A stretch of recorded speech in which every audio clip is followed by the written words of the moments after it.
Ancient Egyptian Legends, Osiris. By M.A. Murray. Preface by the author. In this book I have retold the legends of the gods of ancient Egypt, legends which were current in the morning of the world, preserved to the present day, engraved on stone and written on papyri. I have told them in my own way, adhering strictly to the story, but arranging the words and phrases according to the English method, retaining, however, as far as possible the expressions and metaphors of the Egyptian. In some cases I have inserted whole sentences in order to make the sense clear. These are in places where the story divides naturally into several parts, as in the battles of Horus, and the regions of night and thick darkness, where each incident, so like the one preceding and the one following, is kept distinct in the mind of the reader by this means. This repetition is quite in accordance with the style of Egyptian literature. Osiris.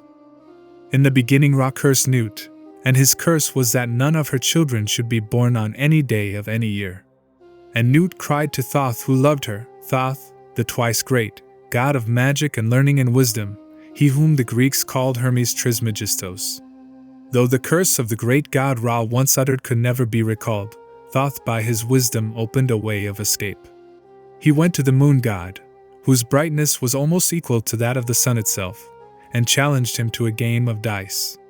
Great were the stakes on either side, but the moon's were the greatest, for he wagered his own light.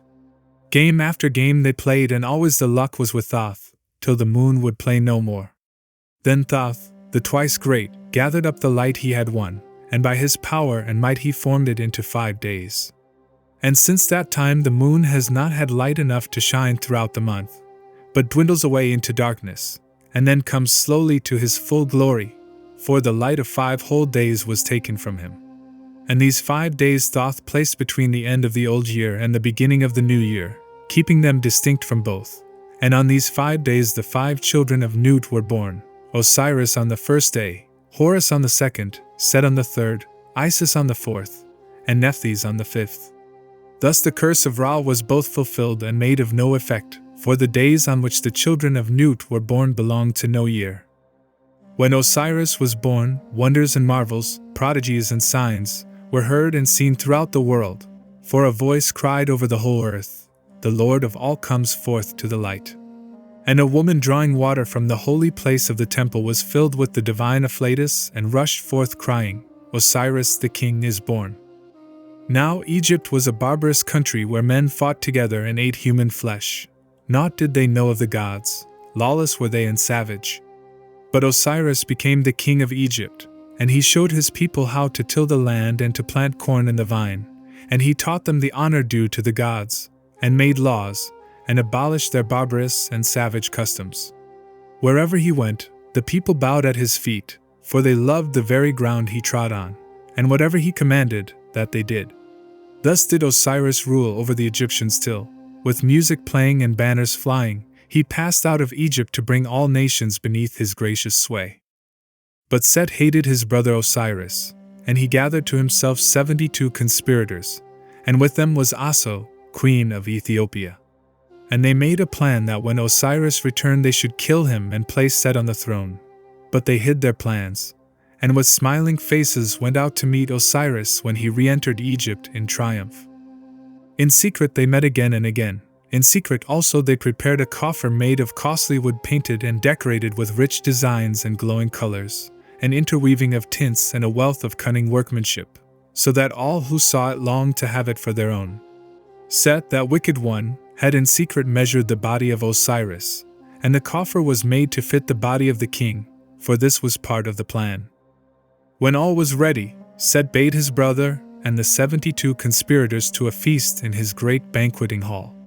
When the feast was over, they sang the chant of Mineros, as was the custom, and slaves carried round cups of wine and threw garlands of flowers round the necks of the guests, and poured perfume upon them, till the hall was filled with sweet odors. And while their hearts were glad, slaves entered bearing the coffer, and all the guests cried out at the sight of its beauty. Then Set stood up in his place and said, "He who lies down in this coffer and whom it fits, to that man I will give it." His words were sweet as honey, but in his heart was the bitterness of evil.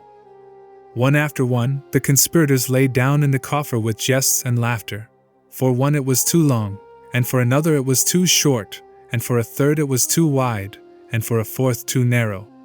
Then came Osiris to take his turn, and he, all unsuspecting, lay down in it. At once the conspirators seized the lid and clapped it on. Some nailed it firmly in its place, while others poured molten lead into all the openings lest he should breathe and live. Thus died the great Osiris, he who is called Unnefer the Triumphant, and by his death he entered into the Duat, and became king of the dead and ruler of those who are in the west.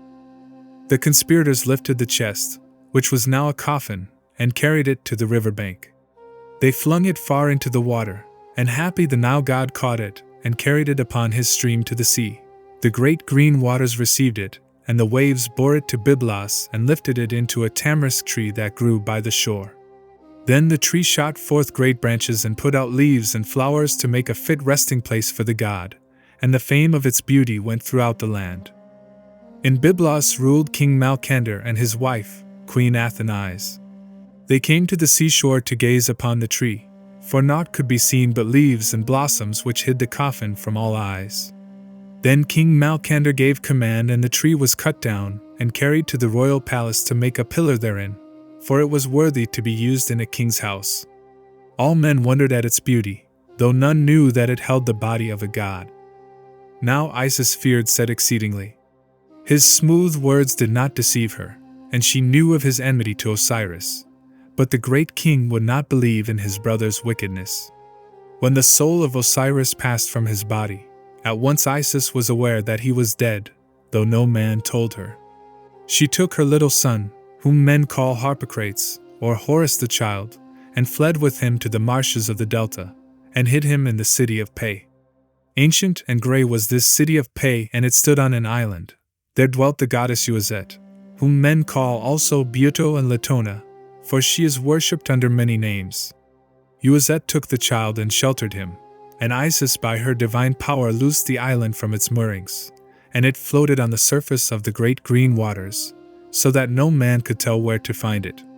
For she feared the power of Set lest he should destroy the child as he had destroyed the father. As the souls of men cannot rest until the funeral rites are performed and the funeral sacrifices offered, she journeyed, solitary and alone, to seek the body of her husband, and bury it as became his greatness. Many people did she meet, both men and women, but none had seen the chest, and in this matter her power was of no avail. Then she thought to ask the children, and at once they told her of a painted coffer floating on the Nile. And to this day children have prophetic power, and can declare the will of the gods and the things that are yet for to come. Thus, asking always of the children, Isis came to Byblos. She sat by the great green waters, and the maidens of Queen Athenais came to bathe and disport themselves in the waves. Then Isis spoke to them and braided their hair and adjusted their jewels. The breath of the goddess was sweeter than the odors of the land of Punt, and it perfumed the hair and the jewels and the garments of the maidens. When they returned to the palace, Queen Athenais asked them whence they had obtained the perfume, and they answered, "A woman, strange and sad, sat by the seashore when we went to bathe, and she braided our hair and adjusted our jewels, and from her came the perfume, though we know not how." Queen Athenais went to the shore to see the strange woman and conversed with her, and they spoke together as mothers speak, for each had a little son. The son of Isis was far away, and the son of Athenais was sick unto death. Then rose up Isis, the mighty in magic, the skillful healer, and said, "Bring me to your son." Together the goddess and the queen returned to the palace, and Isis took little Dictys in her arms and said, "I can make him strong and well, but in my own way will I do it, and none must interfere." Every day Queen Athenais marveled at her son. From a little puling babe he became a strong and healthy child, but Isis spoke no word and none knew what she did. Athenais questioned her maidens, and they answered, "We know not what she does, but this we know, that she feeds him not, and at night she bars the doors of the hall of the pillar, and piles the fire high with logs, and when we listen, naught can we hear but the twittering of a swallow." Athenais was filled with curiosity, and hid herself at night in the great hall, and watched how Isis barred the doors and piled the logs upon the fire till the flames rose high and scorching. Then, sitting before the fire, she made a space between the blazing logs, a space that glowed red and crimson, and in that space she laid the child, and turning herself into the form of a swallow, she circled round the pillar, mourning and lamenting, and the lamentation was like the twittering of a swallow. Queen Athenaïs shrieked and snatched the child from the fire, and turned to flee. But before her stood Isis the goddess, tall and terrible. "O foolish mother," said Isis, "why didst thou seize the child? But a few days longer and all that is mortal in him would have been burnt away, and as the gods would he have been, immortal and forever young." A great awe fell upon the queen, for she knew that she looked upon one of the gods. In humblest wise she and King Malkander prayed the goddess to accept a gift. All the riches of Byblos were spread before her, but to her they were as naught. "Give me," she said, "what this pillar holds and I shall be content." At once the workmen were summoned, and they took down the pillar, and split it open, and lifted out the coffin. And Isis took sweet spices and scented blossoms. These she strewed upon the pillar, then wrapped it in fine linen and gave it to the king and queen. And all the people of Byblos worship it to this day, because once it held the body of a god. But Isis took the coffin on a boat and sailed away from Byblos, and when the waves of the river Phaedrus, lashed by the wind, threatened to sweep the coffin away, she dried up the water by her magical spells. Then, in a solitary place, she opened the coffin, and gazing upon the face of the dead god, she mourned and lamented. Now some say that when Isis left Byblos she took Dictys with her, and that he fell out of the boat and was drowned. Others say that the sound of her lamentation was so terrible in its grief that his heart broke and he died. But I think that he remained in Byblos, and because he had lain in the arms of the Divine Mother, and had passed through the purifying fire, he grew up to be a great and noble king, ruling his people wisely. Then Isis hid the coffin and set out for the city of Pe, where it stood on the floating island and where her little son Harpocrates was safe under the care of Uazet, the goddess of the north country.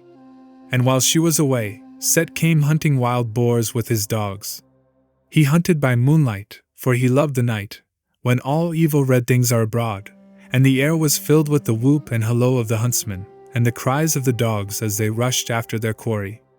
And as he dashed past, Set saw the painted chest, the colors glinting and gleaming in the moonlight. At that sight, hatred and anger came upon him like a red cloud, and he raged like a panther of the south. He dragged the coffin from the place where it was hidden and forced it open. He seized the body and tore it into 14 pieces, and by his mighty and divine strength he scattered the pieces throughout the land of Egypt. And he laughed and said, "It is not possible to destroy the body of a god, but I have done what is impossible. I have destroyed Osiris." And his laughter echoed across the world, and those who heard it fled trembling. When Isis returned, she found naught but the broken coffin, and knew that Set had done this thing. All her search was now to begin again. She took a little shallop made of papyrus reeds lashed together, and sailed through the marshes to look for the pieces of Osiris' body, and all the birds and beasts went with her to help her, and to this day the crocodiles will not touch a boat of papyrus reeds, for they think it is the weary goddess still pursuing her search. A mighty and a cunning enemy was hers, and by wisdom only could he be overcome. Therefore, wheresoever she found a fragment of the divine body, she built a beautiful shrine and performed the funeral rites as though she had buried it there. But in truth she took the fragments with her, and when, after long wanderings, she had found all, by the mighty power of her magic she united them again as one body. For when Horus the child should be grown to manhood, then he should fight with Set and avenge his father, and after he had obtained the victory Osiris should live again.